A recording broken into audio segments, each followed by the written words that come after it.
जय माता दी मित्रों, आज हम पढ़ेंगे श्री दुर्गा सप्तशती का त्रयोदशाध्याय यानी 13वां अध्याय सुरत और वैश्य को देवी का वरदान। जो उदय काल के सूर्य मंडल की सी क्रांति धारण करने वाली, जिनके 4 भुजाएं हैं और 3 नेत्र हैं, तथा जो अपने हाथों में पास अंकुश वर एवं अभय की मुद्रा धारण किए रहती हैं, उन शिवा देवी का मैं ध्यान करता हूँ। ऋषि कहते हैं, हे राजन, इसी प्रकार मैंने तुमसे देवी के उत्तम महात्म्य का वर्णन किया। जो इस जगत को धारण करती हैं, उन देवी का ऐसा ही प्रभाव है। वे ही विद्या उत्पन्न करती हैं। भगवान विष्णु की माया स्वरूपा उन भगवती के द्वारा ही तुम ये वैश्य तथा अनन्यान्य विवेकी जन मोहित होते हैं, मोहित हुए हैं तथा आगे भी मोहित होंगे। महाराज, तुम उन्हीं परमेश्वरी की शरण में जाओ। आराधना करने पर वे ही मनुष्यों को भोग, स्वर्ग तथा मोक्ष प्रदान करते हैं।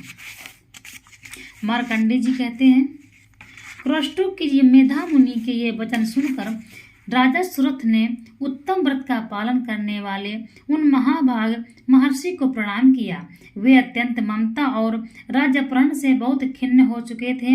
महामुने इसलिए विरक्त होकर वे राजा वैश्य तत्काल तपस्या को चले गए। वे जगदम्बा के दर्शन के लिए नदी के तट पर रहकर तपस्या करने लगे। वे वैश्य उत्तम देवी सूक्त का जप करते हुए तपस्या में प्रवृत्त हुए। वे दोनों नदी के तट पर देवी के मिट्टी की मूर्ति बनाकर पुष्प, धूप और हवन आदि के द्वारा उनकी आराधना करने लगे। उन्होंने पहले तो आहार को धीरे धीरे कम किया, फिर बिल्कुल निराहार रहकर देवी में ही मन लगाए एकाग्रता पूर्वक उनका चिंतन आरंभ किया। वे दोनों अपने शरीर के रक्त से प्रोक्षित बलि देते हुए लगातार 3 वर्ष तक संयम पूर्वक आराधना करते रहे। इस पर प्रसन्न होकर जगत को धारण करने वाली चंडिका देवी ने प्रत्यक्ष दर्शन देकर कहा। देवी क्या बोली?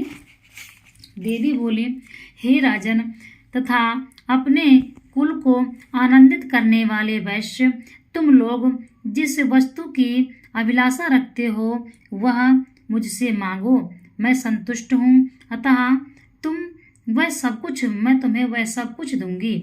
मार्कंडेय जी कहते हैं, तब राजा ने दूसरे जन्म में नष्ट न होने वाला राज्य मांगा तथा इस जन्म में भी शत्रुओं की सेना को बलपूर्वक नष्ट करके पुनः अपना राज्य प्राप्त कर लेने का वरदान मांगा। वैश्य का चित्त संसार की ओर से खिन्न विरक्त हो चुका था और वे बड़े बुद्धिमान थे। अतः उस समय उन्होंने तो ममता और अहंता रूप आसक्ति का नाश करने वाला ज्ञान मांगा। देवी बोली, राजन, तुम थोड़े ही दिनों में शत्रुओं को मारकर अपना राज्य प्राप्त कर लोगे। अब वहां तुम्हारा राज्य स्थिर रहेगा। फिर मृत्यु के पश्चात तुम भगवान विवस्वान सूर्य के अंश से जन्म लेकर इस पृथ्वी पर सावर्णिक मनु के नाम से विख्यात होगे। वैश्य वर, तुमने भी जिस वर को मुझसे प्राप्त करने की इच्छा की है उसे देती हूँ। तुम्हें मोक्ष के लिए ज्ञान प्राप्त होगा। मार्कंडेय जी कहते हैं, इस प्रकार उन दोनों को मनोवांछित वरदान देकर तथा उनके द्वारा भक्ति पूर्वक अपनी स्तुति सुनकर देवी अंबिका तत्काल अंतर ध्यान हो गई। इस तरह देवी से वरदान पाकर क्षत्रियों में श्रेष्ठ सुरथ सूर्य से जन्म ले सावर्णी नामक मनु होंगे।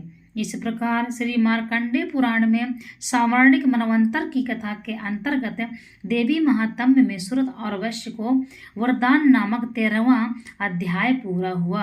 बोल दुर्गा मैया की जय।